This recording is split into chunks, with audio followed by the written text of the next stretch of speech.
Bible مقدس کی 22ویں کتاب غزل الغزلات، مختصر تعارف۔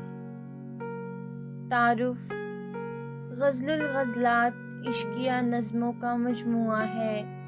اکثر حصہ میں ایک مرد ایک عورت سے مخاطب ہے اور بقیہ حصہ میں عورت مرد سے مخاطب ہے۔ اسے سلیمان کی غزل الغزلات کے پہلے باب کی پہلی آیت بھی کہا گیا ہے، کیونکہ عبرانی نوشتوں میں اسے سلیمان سے منسوب کیا گیا ہے۔ یہودی ان غزلوں کو خدا اور انسان کے درمیان تعلق کی تصویر کے طور پر پیش کرتے ہیں، اور مسیحی سے یسوع مسیح اور کلیسیا کے درمیان تعلق کی تصویر کے طور پر۔